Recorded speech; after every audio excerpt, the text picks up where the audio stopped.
예수 믿고 구원받은 성도가 하나님을 제일 기쁘시게 할 수 있는 것이 뭘까요? 찬양입니다. 이 백성은 내가 나를 위하여 지었나니 나의 찬송을 부르게 하려 함이라. 시편 69편에 보면 그러므로 내가 노래로 하나님의 이름을 송축하며 감사함으로 하나님은 위대하시다 하리니, 이것이 찬송한 곡 드림이 소 곧 뿔과 굽이 있는 황소를 드림보다 여호와를 더욱 기쁘시게 함이 될 것이라. 우리가 찬양 한 곡을 믿음으로 드릴 때에 하나님은 황소 한 마리를 받으시는 것보다 더 기뻐하신다는 거예요. 다윗이 기쁨으로 찬양했을 때 사울 왕에게 들렸던 악한 영이 떠나가는 기적이 일어났어요. 바울과 실라가 복음 전하다 감옥에 갇혔을 때에 기쁨으로 찬양했을 때 옥문이 열어지고 발에 채워졌던 착고가 풀어졌어요. 여호사밧 왕이 전쟁을 만났을 때 노래하는 자들에게 예복을 입히고 성가대를 선발대로 세워서 노래할 때에 하나님의 이기게 하시는 기적이 임했던 겁니다. 오늘 본문에도 바로 그런 감동을 주는 한 인물이 등장합니다. 이름이 갈렙이라는 사람입니다. 10절을 보실까요? 이 사람이 몇 살을 된 사람인지. 시작. 이제 보소서 여호와께서 이 말씀을 모세에게 이르신 때로부터 이스라엘이 광야에서 방황한 이 45년 동안을 여호와께서 말씀하신 대로 나를 생존케 하셨나이다. 오늘 내가 85세로 돼. 저를 주목하세요. 광야교회의 지도자 모세를 섬기면서 45년을 섬긴 거예요. 광야 40년, 가나안 땅에 들어와서 5년, 85세가 된 거예요. 85세 된 갈렙이라는 사람이 지나간 자기의 생애를 반추하면서 고백을 합니다. 7절에 보면, 7절 같이 한번 보실까요? 내 나이 40세에 여호와의 종 모세가 가데스 바네아에서 나를 보내어 이 땅을 정탐하게 하였으므로 내가 성실한 마음으로 그에게 보고하였고, 8절 나와 함께 올라갔던 내 형제들은 백성의 간담을 높게 하였으나 나는 내 하나님 여호와께 충성하였으므로. 저를 주목하세요. 우리가 다 아는 얘기죠. 가나안 땅에 들어가기 전에 하나님께서 12명의 정탐꾼을 각 지파에서 한 명씩 뽑아서 파견 보냈습니다. 12명이 가서 가나안 땅을 미리 정탐하고 돌아와서 보고를 하는데 10명은 백성들의 간담이 서늘하게 보고하는 거예요. 가서 보니까 그 땅에 기골이 장대하고 큰 사람들, 아낙 자손들이 살고 있고 너무 견고한 성읍이고 완전 무장한 그런 사람이어서 그들에 비해서 우리 모습은 메뚜기와 같다. 이제 우리는 아무리 하나님이 약속하셨다 할지라도 우리는 절대로 그 성을 차지할 수 없고 다 죽게 되었다라고 보고합니다. 그 말은 일면 현실적으로 맞는 분석일 수 있습니다. 그 얘기를 듣고 백성들이 목을 놓아 울기 시작합니다. 우리 이제 다 죽었다. 그런데 본문의 주인공 갈렙, 그때 40살 먹은 갈렙과 여호수아 두 사람이 다른 얘기를 합니다. 특별히 갈렙이 10사람의 정탐꾼의 보고가 현실적으로 맞는 말이긴 하다. 하지만 저들이 놓친 것이 있다. 그러면서 이렇게 말합니다. 하나님이 우리와 함께 하시면 그들은 우리의 밥이다. 그들은 우리의 밥이다 라고 보고했어요. 그날의 시작, 모세가 맹세하여 이르되 네가 내 하나님 여호와께 충성하였은즉 너의 발로 밟는 땅을 영원히 너와 내 자손의 기업이 되리라 하였나이다. 믿음의 시각으로, 긍정적인 시각으로, 현실이 어렵지만 여기까지 인도하신 하나님, 우리 위해 죽으시고 부활하시고 나를 통해 일하시는 하나님이 우리와 함께 하시고 하나님의 약속이 있기에 그들은 우리의 밥이다 라고 믿음의 시선으로 선포하고 순종했던 그를 하나님은 충성된 사람이라고 인정하시며 너의 발바닥으로 밟는 그 땅을, 믿음으로 정복하는 그 땅을 약속대로 내가 이루어서 너와 내 후손에게 누리게 하리라 약속하셨습니다.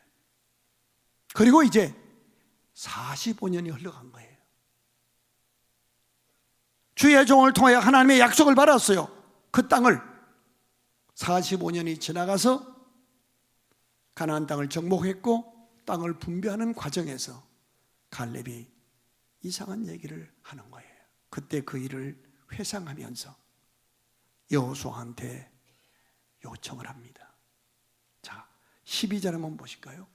시작. 그날에는 40년 전에 내가 갔을 때 그날에 있던 얘기입니다. 여호와께서 말씀하신 이 산지를 지금 내게 주소서. 그날에 들으셨거니와 그곳에는 누가 있고 아낙 사람이 있고 그 성읍들은 크고 견고할지라도 여호와께서 나와 함께 하시면 내가 여호와께서 말씀하신 대로 그들을 쫓아내리다. 무슨 뜻이에요? 갈렙이라는 사람은 지금 85세가 되었습니다. 사령관인 여호수아와 신앙 동기동창입니다. 그리고 지금 가나안 땅을 점령하고 땅을 제비 뽑아 분배하고 있습니다. 그럼 가만히 있으면 제비 뽑으면 최소한 좋은 땅 얻을 것이고, 아니면 내가 45년 동안 충성했으니 내가 충성한 만큼 나한테 걸맞는 지분을 주든가 나를 그렇게 특별히 대우해 주세요 라고 할 수 있을 만한 형편이잖아요. 그런데 갈렙은 다른 얘기를 하는 거예요. 이 산지를 달라는 거예요. 이 산지가 어디예요?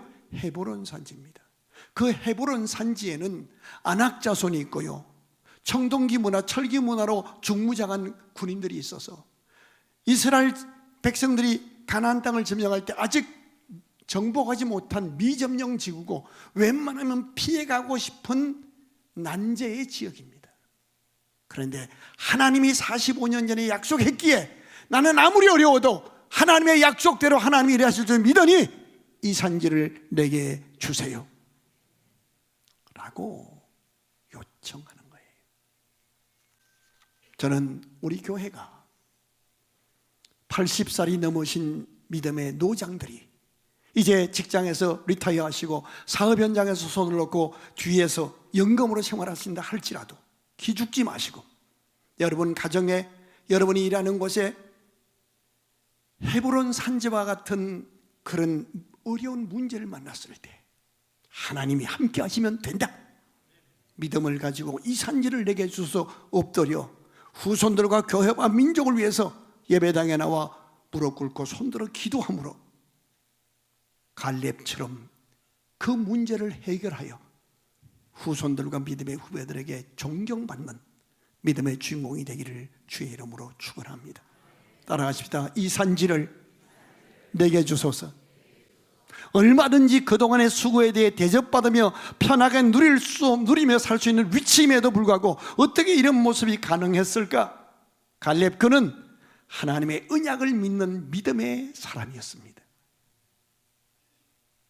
그날에 여호와께서 말씀하신 이 산지를 내게 주소서. 자, 10절, 12절 두 절 읽겠습니다. 10절 아주 중요한 표현이 나옵니다. 함께 읽을까요? 10절 시작. 이제 보소서, 여호와께서 이 말씀을 모세에게 이르신 때로부터 이스라엘이 광야에서 방황한 이 45년 동안을 여호와께서 말씀하신 대로 나를 생존케. 그러니까 자기가 살아있는 것이 자기가 잘나서나 자기 노력이 아니라는 거예요. 하나님의 약속으로 하나님이 나를 은혜를 붙들어 주사 지켜주셔서 여기까지 왔다는 겁니다. 믿으시면 아멘. 나의 나된 것은 하나님의 은혜입니다. 그리고 나서 12절 고백합니다. 시작. 그날에 여호와께서 말씀하신 이 산지를 지금 내게 주소서. 자, 하나님의 약속의 말씀 붙잡고 살아온 거예요. 상황은 변할 수 있습니다. 사람들은 배신 때릴 수 있습니다. 하지만 하나님의 약속은 하나님이 반드시 지키십니다. 우리가 천국 갈 때 어떻게 틀림없이 갈 수가 있어요? 하나님의 언약 때문입니다. 예수 그리스도 때문입니다. 자, 이렇게 말씀을 믿고 45년을 누가 뭐라고 하든 어떤 상황에서도 충성한 사람을 하나님은 어떻게 대우하십니까? 13절 보실까요? 여호수아가 여분네 아들 갈렙을 위하여 뭐하고? 축복하고 헤브론을 그에게 주어 기업을 삼게 하며. 말씀을 믿고 사는 사람을 때가 되었을 때, 45년 되었을 때 하나님이 드디어 여호수아를 통하여 축복하게 하셨습니다. 그런데 이 갈렙은 일대 지도자 사령관 모세에게도 축복받았고 2대 사령관 여호수아에게도 마음을 다한 축복을 받는 삶이 된 겁니다. 한번 따라 하십시다. 나도 어디에서나 충성된 사람이 되어 축복받는 삶을 살게 하옵소서. 하나님은 당신의 약속을 믿고 45년 긴 세월 충성 다한 사람을 반드시 축복하십니다. 자, 이 말씀을 우리 가정에 한번 적용해 볼게요. 주 예수를 믿으라, 그리하면 너와 내 집이 구원을 얻으리라. 내가 믿고 구원 받았다는 것은 우리 가문, 안 믿는 오빠 언니를 향하여 하나님의 구원이 지금 진행되고 있다는 증거예요. 믿으시면 아멘. 여러분이 갈렙처럼 85세가 될 때까지도 포기하지 않고 약속 붙잡고 기도 분량 채우고 나아가면 45년 전에 약속하신 약속을 갈렙에게 이루신 살아계신 하나님이 우리에게도 동일하게 이루실 줄로 믿습니다. 그리하여 여러분의 기도가, 여러분의 뿌린 눈물의 씨앗이 가족 구원의 응답으로 나타남을 기뻐하게 될 날이 올 줄로 믿습니다. 하나 더 보십시다. 신명기 1장 36절에 보면 갈렙을 이렇게 소개합니다. 같이 읽어요. 시작. 오직 여분네 아들 갈렙은 온전히 여호와께 순종하였은즉 그는 그것을 볼 것이요 그가 밟은 땅을 내가 그와 그의 자손에게 주리라 하시고. 자, 이 사람은 온전히 순종하는 사람이었다는 거예요. 그래서 하나님이 축복이 보여지고, 돈 버는 사람은 돈줄이 보이거든요. 그리고 행해서 바른 것을 자손에게까지 누리게 하시겠다는 거예요. 나는 여러분이 순종하는 신앙으로 축복이 보여지고 그것을 내 발로 밟아서 도모해서 나와 내 후손이 누리는 축복의 주인공이 되기를 주의 이름으로 축원합니다. 하나님께서 약속하신 이 축복은요, 믿음과 순종이란 두 채널을 통해서만 우리에게 주어져요. 믿음과 순종. 오늘 내가 맞이한 이 상황, 이 사건, 이 인간, 왜 하나님이 그것을 배열하시고 오늘 이 상황, 이 사람을 만나게 하신 것이 뜻이 무엇일까? 하나님은 그 상황 속에서도 하나님의 약속 하나 붙잡고 사람에게 무릎 꿇지 않고 상황에 밀리지 않고 깨끗이 순종하여 오직 하나님의 뜻만 이루기를 원하는가? 순종하는지를 테스트하십니다. 자, 13절, 14절 같이 보십시다. 시작. 여호수아가 여분네 아들 갈렙을 위하여 축복하고, 그 순종하니까 축복하고 헤브론을 그에게 주어 기업을 삼게 하며. 14절이 중요합니다. 시작. 헤브론이 그니스의 사람 여분네 아들 갈렙의 기업이 되어 오늘까지 이르렀으니 이는 그가 이스라엘의 하나님 여호와께 뭐하였습니다? 충성하였다는 겁니다. 충성하였다는 겁니다. 말씀의 언약을 믿고 순종하는 사람이었어요. 그런데 정말 우리가 14절에서 보아야 할 단어가 하나 있습니다. 이게 핵심입니다. 같이 읽어요. 헤브론이 그니스 사람 여분네 아들 갈렙의 기업이다. 자, 여기서 그 사람의 출신 지역을 소개합니다. 그니스라는 지역이에요. 이 그니스 사람은 원래 이스라엘 출신이 아니란 뜻이에요. 그니스 족속은 에돔 땅에 거했던 이방 족속이에요. 갈렙은 이스라엘 사람이 아니었어요. 이방인이었어요. 근데 그가 전도를 받아 하나님을 알게 되었고, 하나님의 전능하심과 하나님의 창조도심과 거룩하심을 알고 하나님을 자신의 하나님으로 영접한 거예요. 그리고 그 하나님의 뜻 앞에 온전히 순종했기에 이스라엘 사람들이 그를 자신들의 12지파 가운데 믿음의 선두주자인 유다 지파의 족장이 될 수 있도록까지 그를 대접한 거예요. 한마디로 갈렙은 출신 구분에 굴하지 않는 믿음이었습니다. 갈렙은 출신 구분이 이방인이었습니다. 한마디로 세상적으로 보면 하나님 앞에 걸출하게 쓰임받을 수 있는 만한 아무런 조건도 없습니다. 오히려 무시당해야 하고 어쩌면 미움받아야 할 신분입니다. 사실 갈렙은 하나님의 백성이 된 이후에도 여러 번 왕따를 당하는 아픔을 당합니다. 모세의 후계자를 선정하는 과정에서 여호수아와 신앙 동기생입니다. 그런데 여호수아에게 밀렸습니다. 출신 구분 때문에. 그런데 그는 분노하거나 비교의식으로 좌절하지 않았습니다. 왜요?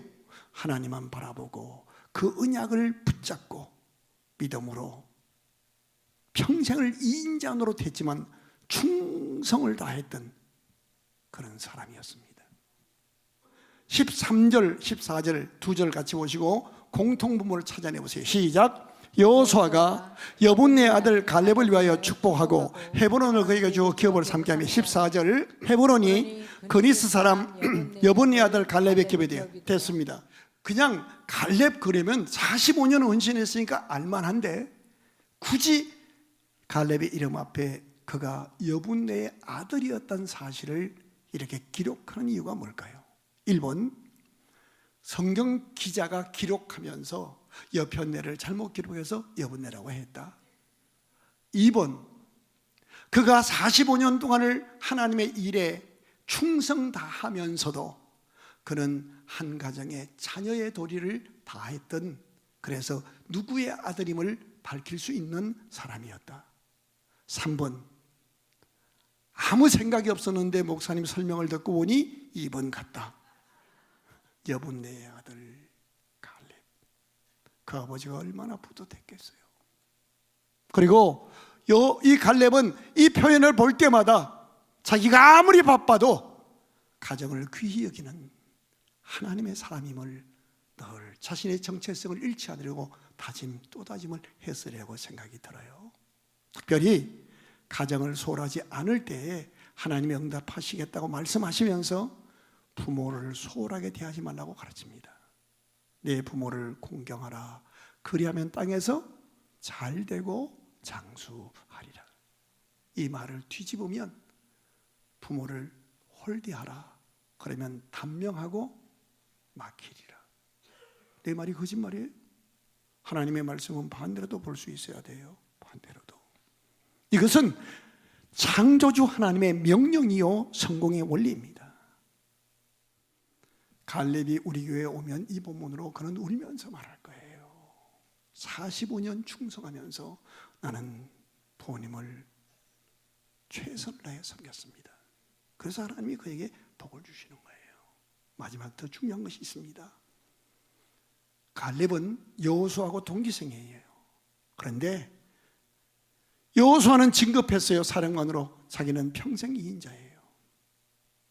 그런데 그 동기생 여호수아를 사령관으로 인정하면서 무릎 꿇고 그를 지도자로 존중합니다. 동행할 줄 압니다. 동행할 줄 압니다. 하나님은 우리를 축복하시는데 가정을 통해서, 교회를 통해서, 지역사회 사람들과의 만남을 통해서 축복하십니다. 공동체 속에 들어오면 갈등도 있을 겁니다. 시험거리도 있을 겁니다. 하지만 그럼에도 불구하고 동행과 동역을 통하여 서로 세워져 가고 하나님의 일하심을 체험하게 되는 겁니다. 너희 두세 사람이 내 이름으로 모인 곳에 나도 그들 중에 있느니라. 너희가 서로 사랑하면 너희가 내 제자인 줄 알리라. 한결같은 마음으로 갈렙처럼 45년을 충성하고 살아가되 평생 2인자가 된다 할지라도 어디서나 겸손하여 누구와도 동행할 줄 아는 복된 삶이 되게 하옵소서. 마지막 중요한 것이 있습니다. 뒷모습이 아름다운 삶이 갈렙입니다. 45년을 충성했습니다. 평생 2인자로 살아왔습니다. 그런데 그는 불평하지 않습니다. 홀대받았을 때, 무시당했을 때 길길이 뛰지 않습니다. 누가 뭐라고 하든 끝까지 충성합니다. 그 뒷모습을 그는 온전히 주님을 쫓은 사람이었다 라고 축복합니다. 과정에서 실수도 할 수 있고 넘어질 수도 있고 연약할 수도 있습니다. 실패할 수도 있습니다. 하지만 7번 넘어져도 다시 8번 일으키시는 주의 손잡고 일어나서 다시 언약 붙잡고 겸손하게 누구와도 동행하고 동역하되 뒷모습이 영광스러운 모습으로 가야 합니다. 미리 정하신 그들을 부르시고 부르신 그들을 의롭다 하시고 의롭다 하신 그들을 영화롭게 하셨느니라. 갈렙이 오늘 이 아침에 우리에게 질문합니다. 당신은 예나 지금이나 45년 지나고 50년이 지나도 한결같은 삶을 살고 싶으신지요? 85세가 되어서도 다시 꿈을 꾸며 내 후손들이 감당할 수 없는 난제 앞에 의연히 나서서 나의 기도, 나의 희생, 나의 섬김으로 그 문제를 해결해 주시는 하나님의 나라가 이루어지도록 쓰임받는 왕 같은 제사장 같은 믿음의 주인공으로 다시 일어서기를 원하느냐 물으십니다. 우리는 연약하나 주님은 강하십니다. 그 주님, 어제나 오늘이나 동행하신 주님이 갈렙을 쓰셨던 그 하나님이 우리를 그렇게 쓰시기를 원하십니다. 아버지, 어머니, 할아버지, 할머니 여러분, 여러분의 기도가 여러분 자녀의 삶에 드리워진 결박을 끊어 자유케 하는 응답으로 나타남을 믿으시기 바랍니다. 아내 여러분, 여러분의 무릎 꿇은 눈물의 기도가 여러분의 무능력한 남편을 믿음의 대장으로 세우는 축복으로 임할 줄 믿으시고 다시 일어나 도전하는 이 아침 되기를 바랍니다.